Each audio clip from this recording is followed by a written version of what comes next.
Hello, hello, hello to everyone that's joining us. This is Terry Coaxum, and this is your Coaxum Report.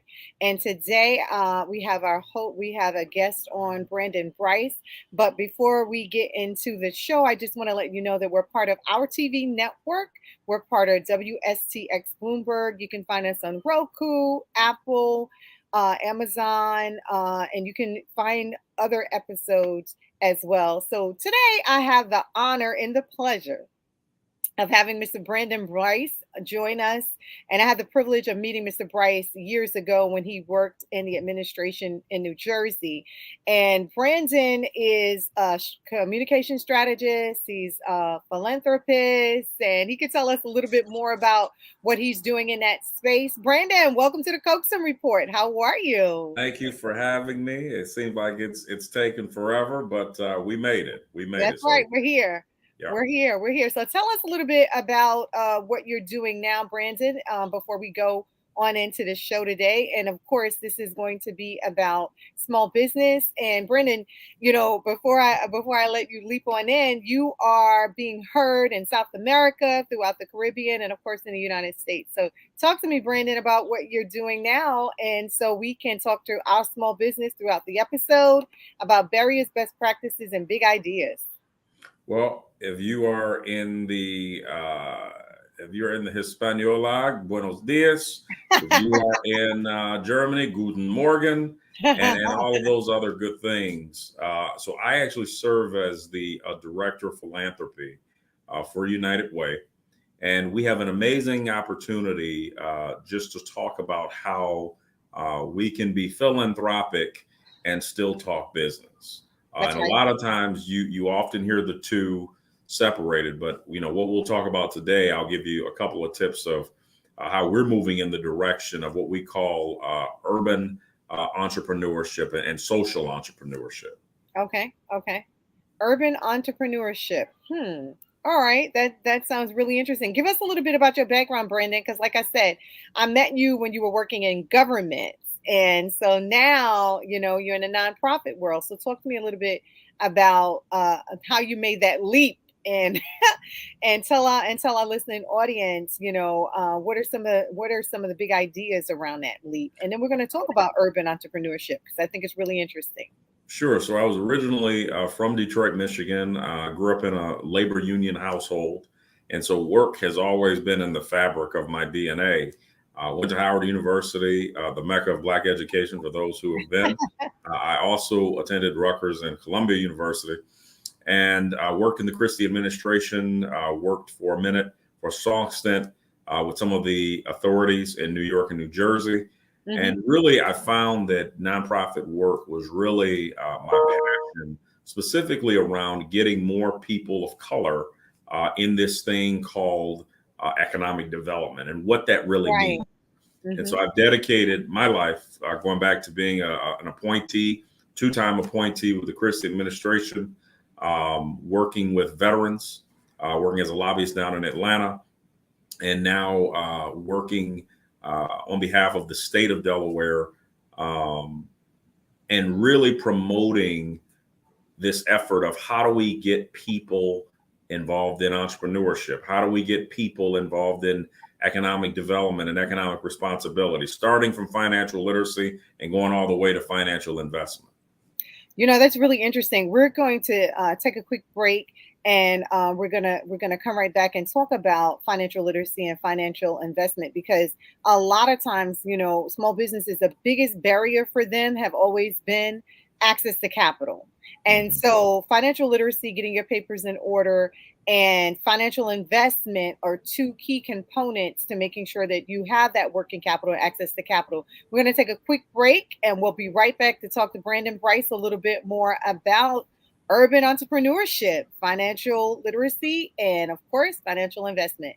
We're going to take a quick break, and we'll be right back. Thank you.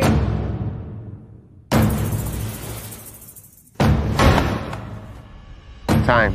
It has a different meaning in the U.S. Virgin Islands. It goes backwards, forwards, it stops.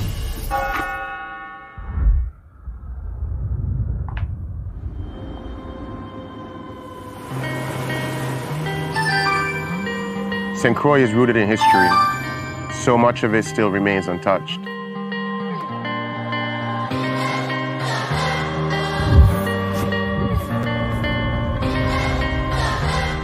I remember running on these streets as a kid. This shop was right down there.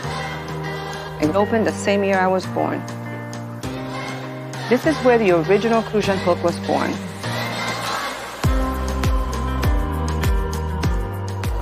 It's the symbol of these islands.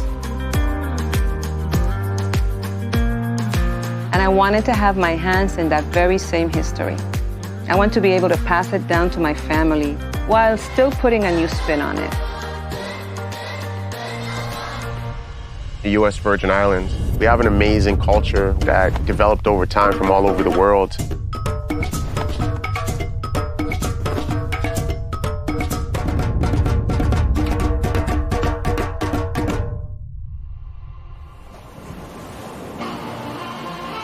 St. John feels so untouched. Being underwater is like another world. There's no worries, there's no stress. I can just escape. This is my happy place. My passion for scuba diving came at just being fascinated with the water and wanting to be a mermaid. And this is the closest thing I can get to achieving mermaid status. Canadians just love being outdoorsy. We live for adventure, so we love anything hiking, being on the water, diving, snorkeling, and St. John has it all.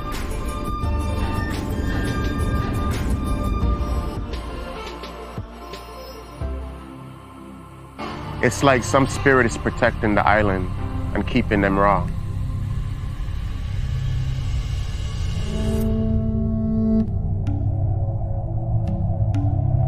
The Makujumbi watches over the island. From up there, they keep the evil spirits away.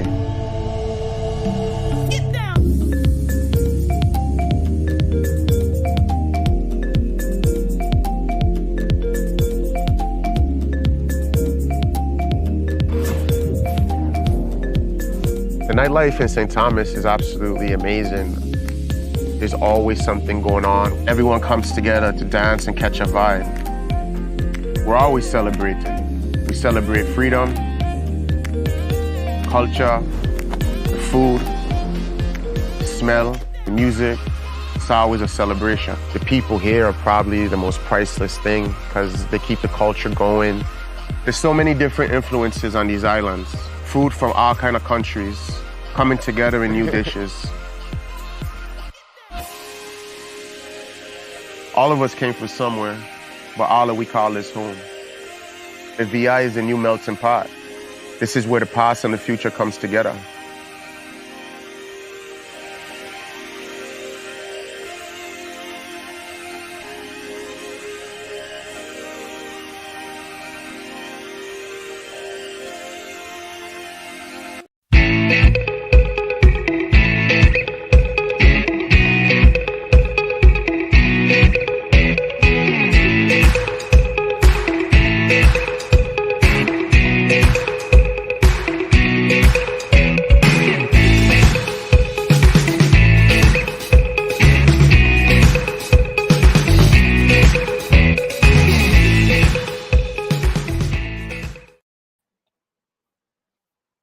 Hello, hello. Welcome back to the Coaxum Report. This is our TV network, and it's powered by Callaloo. And our partners are, of course, Tempo.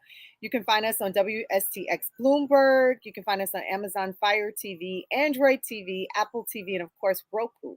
And we've been talking to philanthropist, political strategist, advocate Brandon Bryce about his role now in philanthropy. And when we went on a break, he was talking to us about urban entrepreneurship and started talking about financial literacy and financial investment.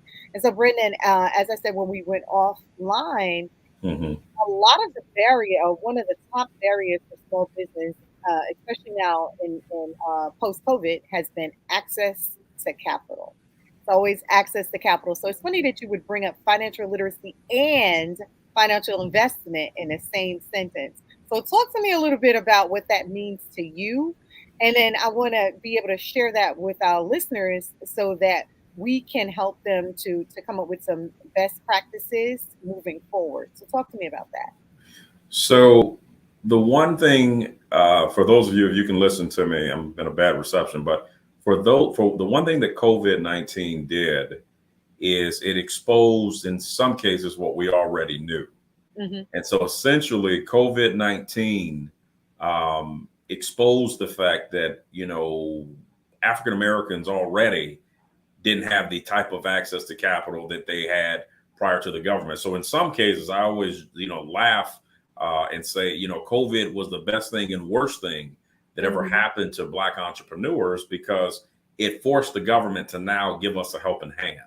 Hmm. But the beauty of that is that, when we look at financial investment, the unfortunate piece of this racial equity funding is that people, they say that they want funding, they have grandiose plans for the funding, but when it comes down to actually getting the capital, one has to ask: Are these entrepreneurs ready? Are they Right. prepared to deal with $1 million budget? Do they That's have right. the bonding? Do they have all the things around capital and investment that a typical standard business would have access to? And so these are the challenges. And what we try to do is go back 3 or 4 steps to say, let's teach people actually how to be effective managers. That's Because right. it's one thing to say that you want it, it's another thing that when you get it to actually be effective and be efficient with those funding or whatever stewardship or dollars that you're entitled to. What are you going to do with the money? Absolutely. So one of the things that you brought up, and this is really clear, there was a spotlight on the inequity. COVID Mhm. 19 really put a spotlight on the inequity. And I mean that in so many different senses of the word. A lot of people are like, I want to go back to normal. I don't want to go back to normal. Normal didn't work for Black and brown businesses. And so here in New York, there were a lot of different attempts to try to assist with the Mhm. inequity. And one of them was the broadband, access to broadband. I teach at Medgar Evers College, and we never thought about this until COVID happened and everything was shut down, and you were forced now to need access to broadband. So the students had to get online. And so a lot of the different public private partnerships, they were able to afford these students with computers, which is, of course, an asset to getting online. But guess what? They didn't have access to broadband. And that was a whole nother inequity that we didn't think about. If students weren't able to come to school to use the computers, they didn't have access in their homes. And so now that we're looking at that, we're looking at it very differently, especially in New York. Even the legislators here, they came up with a moratorium. And Mhm. so you weren't able to get your broadband. Broadband became an essential, right? So just like you wouldn't get your light and gas turned off, Senator Kevin Parker was instrumental in making sure that broadband wouldn't be cut off as well. And so we know that inequity exists. And so when you say the spotlight on this inequity, this is really important for the businesses that are listening today, because there was government funding made available to them, whether it was through the payroll protection program, the idle loan program. There were a lot of public-private partnerships that came in with some financial investments into businesses. But now we're getting to that next step. You're saying take 3 steps back. So taking 3 steps back, what does that really mean for small business? That really means that you have to have your taxes in order, right? You have to be able to manage that $1 million budget when it's allocated to you, right? You have to be able to not only manage it, but you have to be able to show what you did with that money. And so you have to have, and I always tell my businesses, you got to have an accountant, you got to have a lawyer. So if you don't have an accountant and a lawyer, and you're managing that $1 million, and I was about to say $1 billion budget, right? We can only hope. You're going to have a problem with accounting for your financing, especially if it's in a grant, which is something that was, again, unheard of. Small businesses weren't given grants. But post COVID, during COVID, and after COVID, you now see more of those public private partnerships that are giving small businesses those grants to say get access to online, to put their payment systems online, to put in more instead of just a brick and mortar, to put in more digital assets so they'll be able to do their businesses better. Are you seeing that, or is that just something that's just traditional here in New York in the tri-state area? So, Terry, you said quite a few things, but let me go back a few steps forward. There is no waving wand to fixing the broadband issue. The reality is the broadband issue in the suburbs, in the wealthy communities, has been there for the last 10 years. The problem is that urban communities are just now getting hip to doing homework on your laptop. You know, certain things that we take for granted, communities of wealth have been doing this for the last, 10, 15 years, in some cases, as long as the internet has even been around. And so we're just catching up to everyone else. So that is a disparity. It is. That is a disparity issue. Right. But, going a step further, when you mention, again, the dynamics of COVID, I can tell you here with United Way, we actually created learning pod programs. And those programs really helped address some of the disparities around equity of making sure that kids were in a safe environment, making sure they were in an environment where they could learn with trained instructors, and then making sure that, those educators were able to guarantee that those kids, the minute they came home, they actually were able to complete their homework, get the help that they needed, and not miss a beat. Because one of the things that, we haven't even addressed, we're addressing all the, the unfortunate tragedies and all the health complications and the loved ones that we lost 2 years ago, but no one's addressing our kids of color. Let's put it out there, our kids of color being caught up post COVID-19. And that's a big question mark. And so the corporate community has a corporate social responsibility to make sure that kids, in some cases, kids who lack, or kids who are in vulnerable or at-risk communities, that they don't miss a beat, and to make sure that just as the suburban kids are getting educated, those kids have access to quality education as well. Absolutely. And that's something that the mayor of New York City, Eric Adams, is addressing with the chancellor, Chancellor Banks, right now. He's looking at that inequity and making sure that because let's face it, children are social and emotional creatures, right? And so not being able to have your friends and to have that social dynamic really impacted our young people. And I even have teachers saying to me, I teach, I do some trainings out of some of the districts here in New York. And I have teachers saying to me that the children that return post-COVID are not as socially involved as they were before. And this is something that we have to address. And just like you said, the private community has a social responsibility, but so does the public community as well, right? So we all are a village, and we all have to address the issues and concerns around our Black and brown children that were impacted by this COVID dynamic, and making sure, one, if my child isn't able to go to school as a person in the workforce, then I'm not able to go to work. And if I'm not able to go to work, these small businesses that employ most of these citizens, they won't be able to run the way efficiently and effectively the way they did before. And so this is all a complete circle. We're not on an island. We're addressing right now, we're talking about our young people. We're talking about public-private partnerships, and also talking about employees and employers. So this is really something that I'm glad you're bringing it up. This isn't something that we've discussed on any of the shows prior to this, but it was a barrier. And there is some best practices. This learning pod that you're talking about is phenomenal. It's phenomenal. But you know what? Real quick, Terry, it's not just the learning pod, but it's the whole cadre of preparing the next generation of urban entrepreneurs. I mean, I can tell you something. 30 years ago, I like to eat. You can tell if you see me.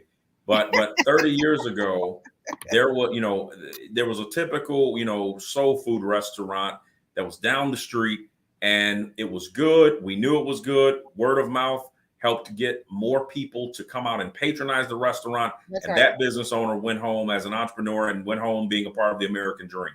That's right. 30 years today, if you don't have access to e-commerce, if you don't have a simple business plan, or if you don't have a feasibility study, the likelihood in this competitive global market, your business may not succeed. That's right. And so we've got to go back to basics. And that's what we've done here at United Way through our Minority Small Business Program, is we've got to go back to basics to help these businesses of color, these minority businesses, not only catch up to the globalized economy, but something as simple as understanding e-commerce and understanding how to do business, not just down the street, not just down the road, not just on the other side of the state, but we're talking about on the other side of the globe. That's where we are in today's business climate. And I can say, if businesses today, doesn't matter if you're minority, doesn't matter if you're majority white, if you don't understand that faction, you are behind and your business will be left behind. Absolutely. I agree with that. I absolutely agree with that. And I think that, the conversation that we had post-COVID, pre-COVID, and the conversation we're having post-COVID are totally different conversations. I remember businesses saying to me, I don't need to have a marketing plan. I don't need to be online. I don't need to have a device where you can sell my widgets, my goods, and my services, because they thought in their head they would always be open. There would always be an opportunity for someone to walk through the door and to patronize them. Post COVID, they understand that's not true. Because when you shut down, everybody shut down. Unless you were able to go online and purchase the widgets, the goods, the services, and the programs, you were not doing business. And so a lot of our businesses suffered. Our gyms suffered. Our, things that we traditionally thought would always be there, the laundromat suffered and all of these other things. And so you're absolutely right. They have to understand e-commerce. And I would also add, they have to diversify.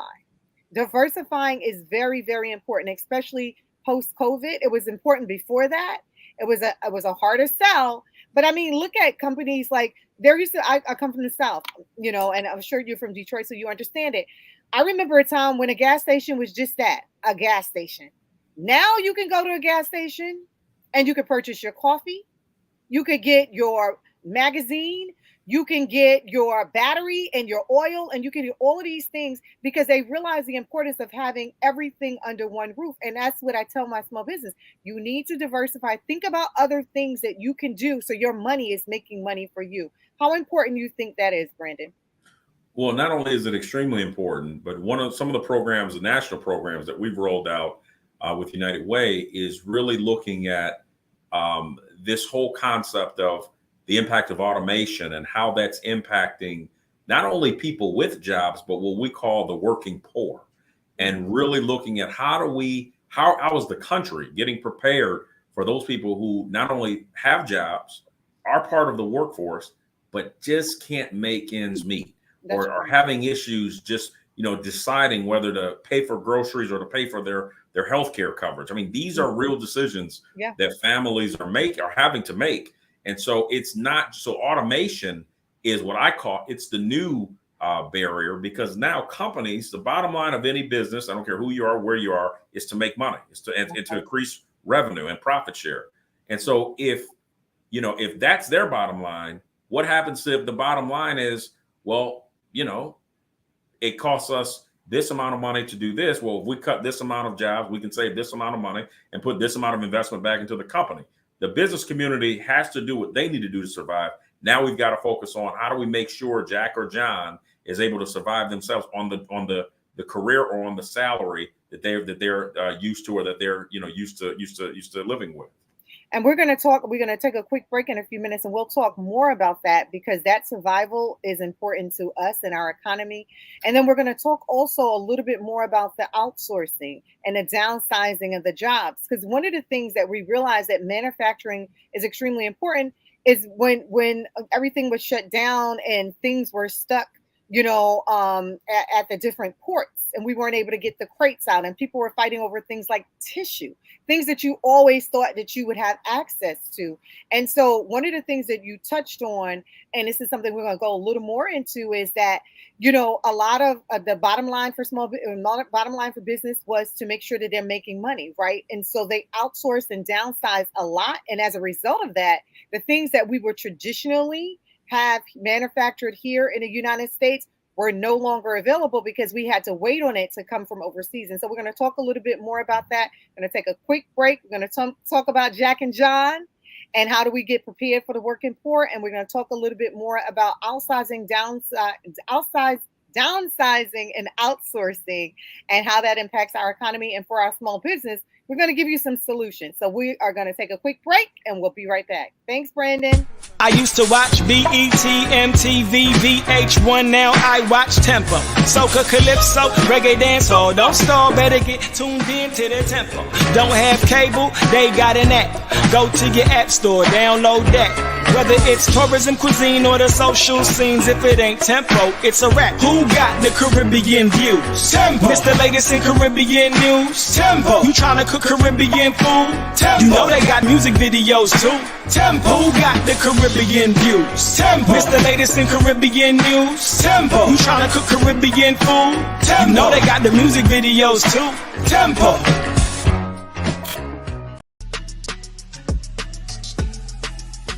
You know you are a hot one. We are lime, we are laugh, we are chat, we no chill, we are hot one. Temperature rise, beer vibes in ya, this a hot one.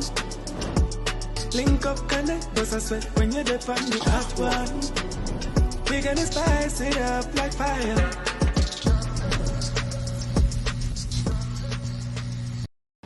I'm Charles Meriday, and I'm in the restaurant business. In my 20 years as a chef and restaurant owner, I've been able to work and eat in some of the great kitchens around the globe.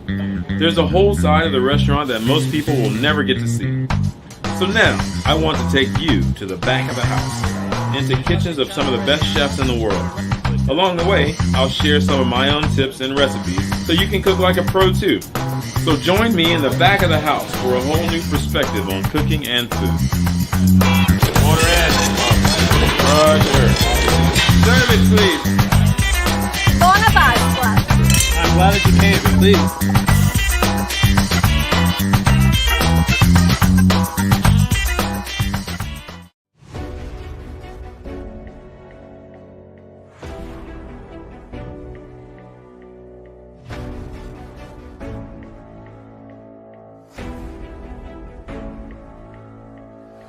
Next year I went back, I ended up winning and became got the Marvin Sims Award, which is like the best diverse actor.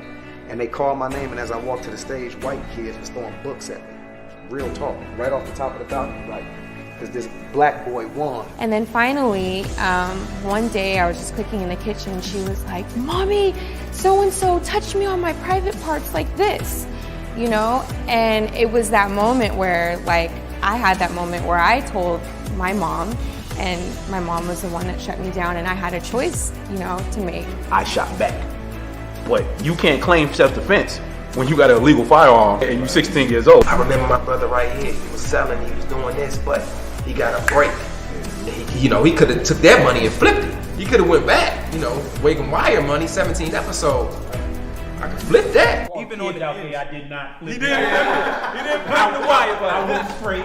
My bad, I'm moving on. I was a single friend for 6.5 years, and I was going through my situationships, y'all know the situationships, men. Then I found, just like for myself, again, like, oh girl, you still recovering from your childhood. Like, what you about to do with a man right now?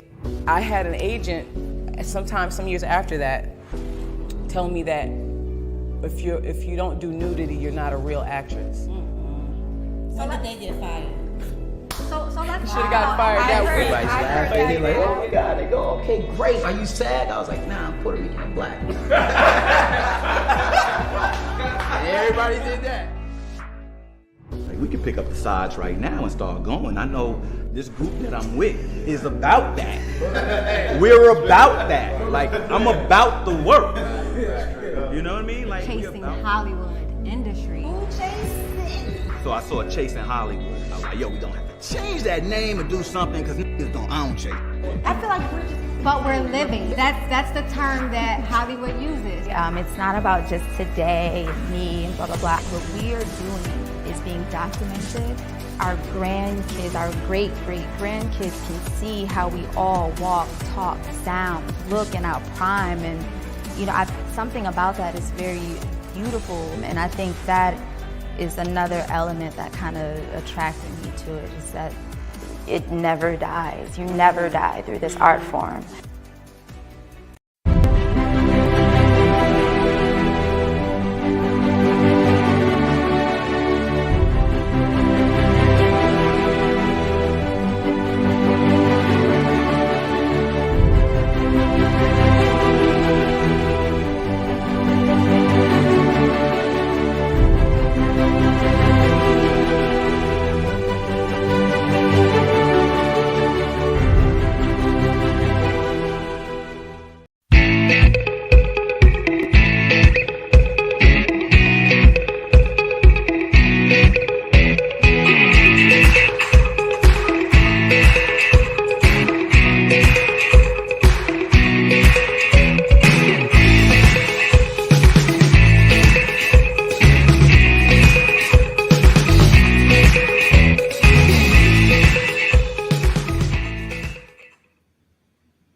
Welcome back. Welcome back. Brendan, I don't know about you, but anytime they play the commercials, I miss the U.S. Virgin Island and the awesome food. So I do. I'll take the Virgin Islands behind this office behind me, but no, I agree. I mean, I think again, great conversations and one of the things that this racial equity, I don't mean to divest into this, but one of the things that this racial equity conversation has done is it's empowered people of color to start to do things and dream things and invest in things that they otherwise may not have been presented with. And so I think, even in a state of storm, there's been some positive stories that need to be told in this climate. Absolutely. First of all, I want to, you gotta pay Piper, right? So we are on our TV network right now, and it's powered by Kalalu. One of our partners is, of course, Tempo, and you can find us if you just started listening to us. You can find us on Roku, on Amazon, on Android, on Fire TV. You can find us on all these different outlets. And Brendan, you're absolutely right. This conversation in this climate has really elevated the consciousness to a total different level. And it is our opportunity. I always say on the show, with obstacles are opportunities. And so with that, when we left off, we were talking about Jack and John and preparing for the working poor. And we also touched a little bit on manufacturing in a way when we talked about the outsourcing and the downsizing. And so one of the things that the Coaxum Report likes to do, not to just talk about, the barriers, right?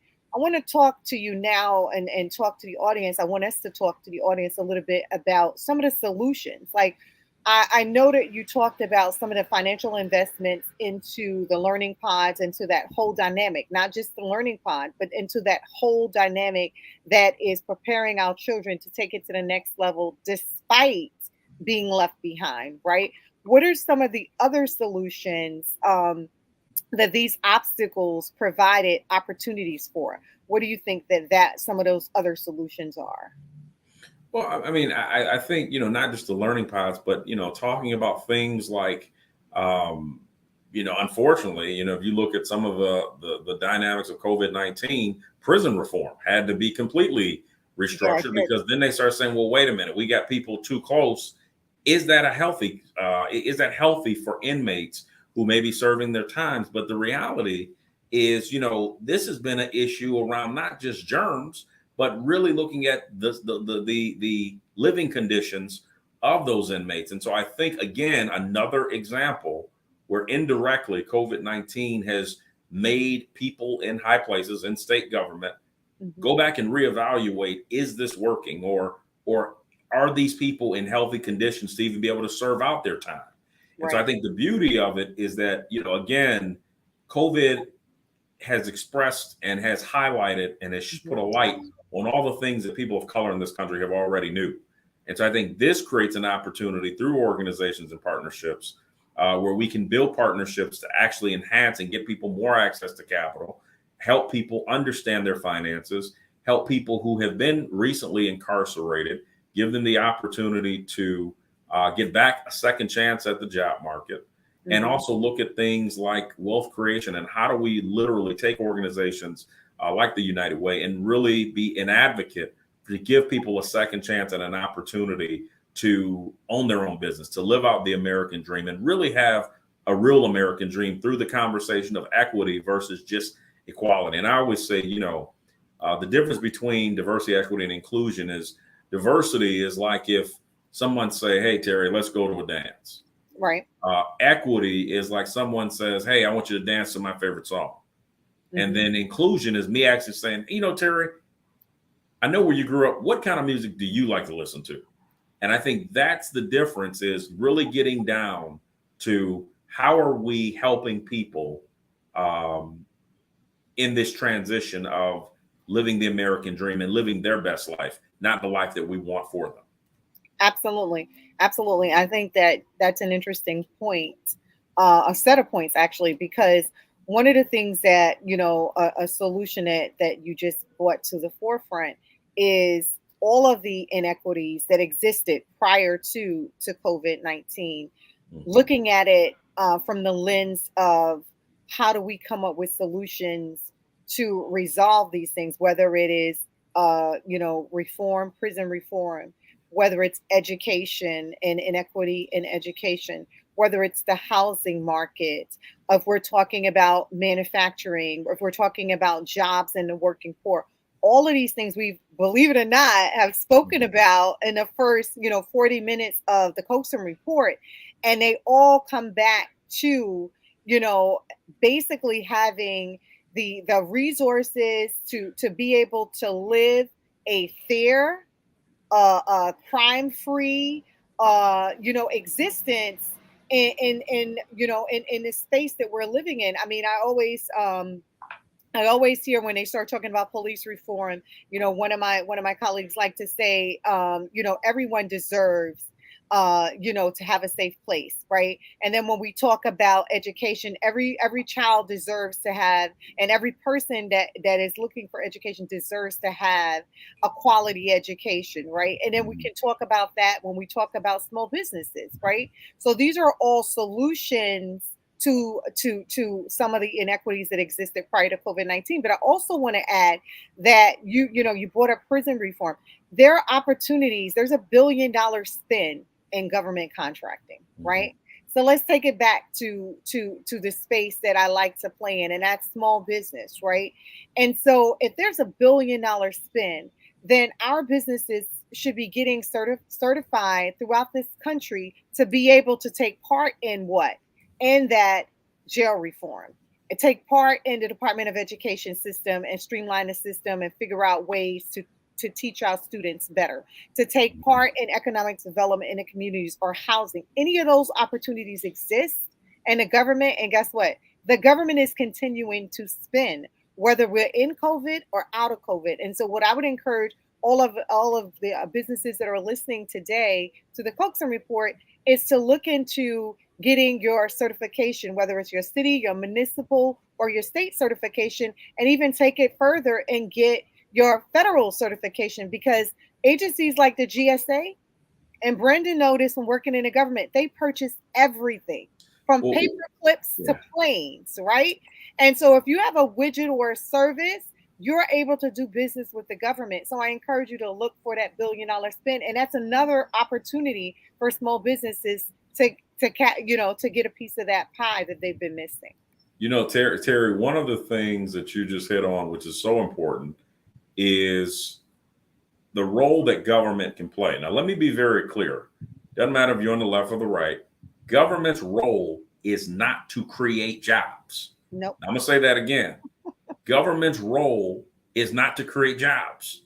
That's Government's role is to create the atmosphere so that those jobs can be conducive and those jobs can flourish. That's and right. one of the things that, when you talk about subcontract agreements, that alone can help empower and stimulate economies that are in some cases at risk or vulnerable, just by giving workers a contract. If you're building a school, the people building that school shouldn't come from, the suburbs or come 40 miles out. They should come from that community. Why? Because one, it's a sense of pride. It's a sense of dignity to say, hey, I built that. But the other thing is that going a step further, when you start looking at some of the disparities, and so, one of the things that we've really got to have some hardcore conversations really about empowering communities is about asking, how do we rebuild America's middle class? And in part to do that, it's how do we start looking at the real disparity? So it's not enough to just say something, is unequal or unethical. Let's look at the numbers. Let's look at the fact that, when you look at the construction industry, the aviation industry, African Americans represent, in most cases, less than 4%. And if you're talking about African American women, they're not even on the radar. So those are the type of conversations when you're talking about, look at how do we increase the number of people of color in corporate C-suites and on boards that are making decisions about communities of color. Those are the things that we need to, nonprofits and for-profits, need to partner with to get it right and to find just checking the box. It's how do we make significant impact where the people that we're trying to serve are in roles where they can make a difference, in labor roles, in multiple skilled trade jobs that are still going unfilled because they're not being exposed to those certain communities. These are the things, Terry, that make real impact, and these are the things that I fight every day through with and for at United Way. Absolutely. So, still we got time for lives when we having fun. We're going to take a quick break and we'll be right back to talk more about some of those solutions. Thank you.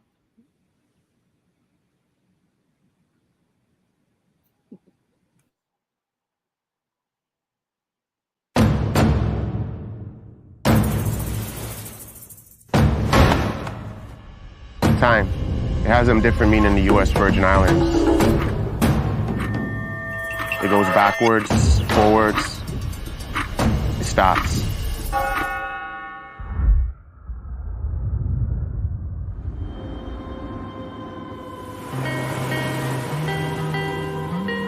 St. Croix is rooted in history.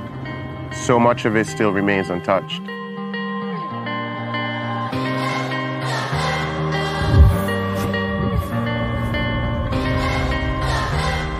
I remember running on these streets as a kid. This shop was right down there. It opened the same year I was born. This is where the original Crucian hook was born.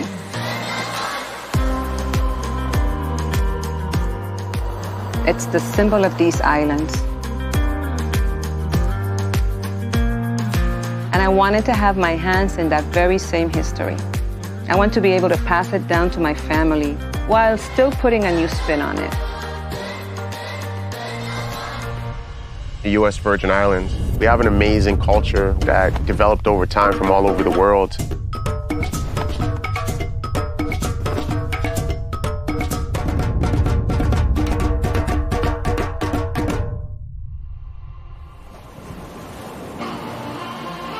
St. John feels so untouched. Being underwater is like another world. There's no worries, there's no stress. I can just escape. This is my happy place. My passion for scuba diving came at just being fascinated with the water and wanting to be a mermaid. And this is the closest thing I can get to achieving mermaid status. Canadians just love being outdoorsy. We live for adventure, so we love anything hiking, being on the water, diving, snorkeling, and St. John has it all.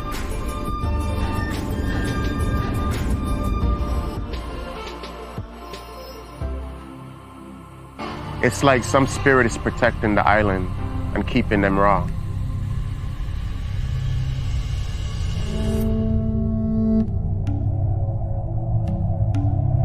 The Makajumbi watches over the island.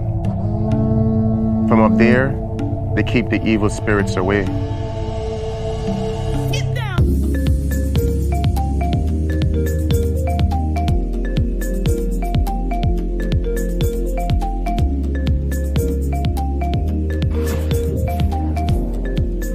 The nightlife in St. Thomas is absolutely amazing. There's always something going on. Everyone comes together to dance and catch a vibe. We're always celebrating. We celebrate freedom, culture, the food, the smell, the music. It's always a celebration. The people here are probably the most priceless thing because they keep the culture going. There's so many different influences on these islands. Food from all kinds of countries coming together in new dishes. All of us came from somewhere, but all that we call this home. The VI is the new melting pot. This is where the past and the future comes together.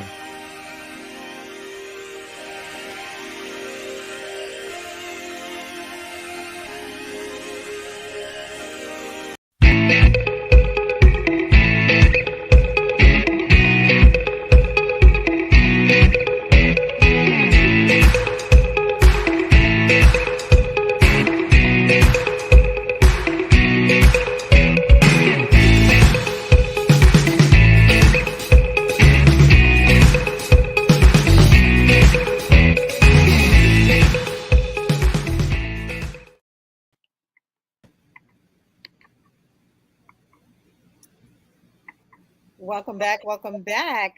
So you are on the Coaxum Report. For all of those that are listening, this is our TV network, and it's powered by Kalalu. And of course, you can find us on WSTX Bloomberg. You can also find us on Roku, on Android, on Fire, and on Apple TV.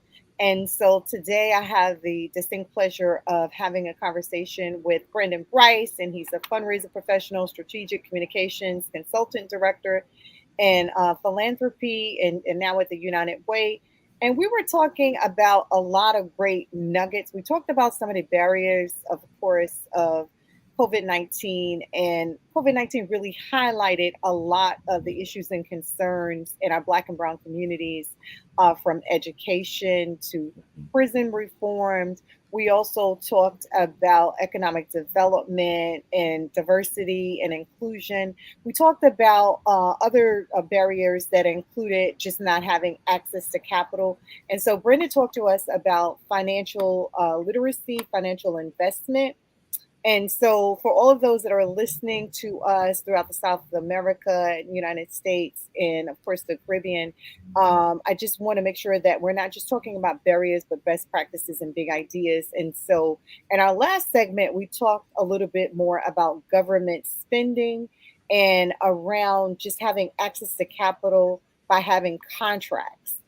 Being able to do business, whether it is in prison reform, Department of Education, and doing business with other government entities. And Brenda made it clear that government is not in business to give jobs. They're in business to really just to make sure that our economy is secure, and they offer all of these different opportunities to do so. I know when I was in small business administration, we absolutely had a lot of different programs that were free to small businesses, and they can come into the small business development centers and get that financial literacy training, get assistance with writing that business plan, get assistance with that marketing plan. And all of those things are really important. Brendan talked about e-commerce, how important e-commerce is to our small business. And because we're a global market, talked a little bit about doing business globally and being able to do that by having all of your ducks in order, having all of your information, and doing your taxes, and being able to have the capacity to do the work once you're given the work, whether it is a public-private partnership or through government. So Brendan, that's a lot. I just went through the whole list of not just the barriers to doing business. We talked about some best practices, and now I want to get a little bit more into big ideas around it. And because you gave us, when we closed off, you talked a little bit about why you do the work you do, right? And so with that, I want to give you an opportunity to talk a little bit more about those big ideas that really get you up in the morning to do the things that you do to help out and to be an advocate, to be a leader in this space that you're in right now. So, it's interesting. I always say, what motivates me in this work is that at any given moment, I can be that guy, or I have been that guy, of a person who is part of the working poor, where you're working to pay the bills, but in some cases, you still aren't making quite enough.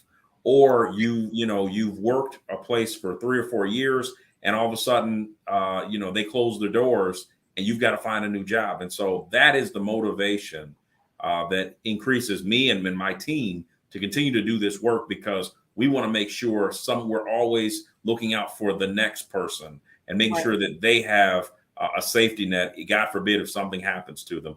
That's the work we do here at United Way, to make sure that people are pushed forward.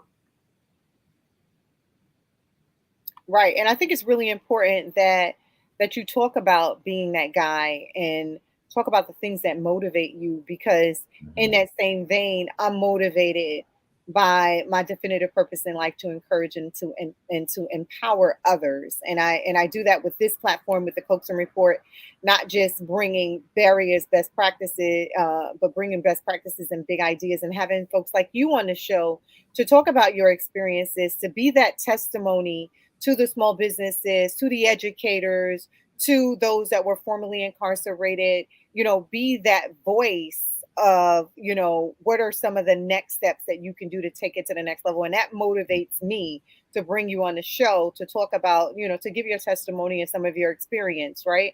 And so, it's silly how time flies when you're having fun, right? But we're coming to the very end of the show.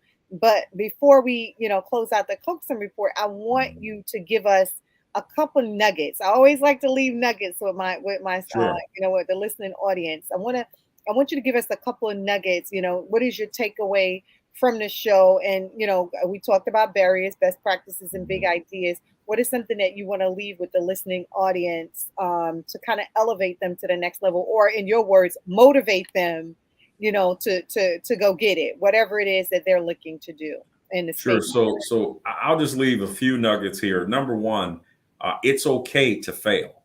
And as some people, in our society, we always focus on the winners, but there's also lessons that can be learned from the losses. That's right. And so it's okay to fail. If you're a business, I mean, hell, Thomas Edison failed, what is it, 999 times? Yeah. And so it's okay to fail, just get back up. That's right. The second thing is be humble enough to ask people for help. That's right. Government has a role again to make sure that businesses succeed. That's right. We have consultants who are out here. Be humble enough to ask for help. The third is know where to go and know where to point someone else in the direction to get that help. Hence United Way. That's why we're here in terms of serving the community. Right. Number four, do the research. We do research with everything else. Take the time to learn your craft, learn your industry, learn your numbers. It all matters in the end. And then last but not least, each one teach one. The minute that you get help, give back to someone else who can also give that help. And I think those are my 5 tenets that have really helped me in this work. Be successful, continue to be successful. And really, as they say, keep our eyes on the prize of making sure that if I can help one person, I've done an amazing deed for the day. Absolutely. Absolutely. So, I mean, those were some great tenets to leave with our listening audience. Don't be afraid to fail. We're always looking for ways to help others, and don't be afraid to ask for help. So, this was a great show. I do appreciate you coming on and sharing your experience with the Coaxum Report. And for all of you that have just joined us, you can catch us again on Amazon, on Fire TV. You can catch us on Roku. You can catch us on Android, for those of you that are listening on Android. And you can also catch us on WSTX Bloomberg. It has truly been an amazing show today. We've given some best practices. We've talked about some of the barriers to access to capital. We've talked about some of the best practices in the diversity and inclusion space. We talked about some big ideas, contracting with government and being able to sell your widget and your wear, being prepared. And so those are all great nuggets that we're leaving with the listening audience today. And I encourage you to join me again next week on the Coaxum Report. Thank you and enjoy your Wellness Wednesday. Take care.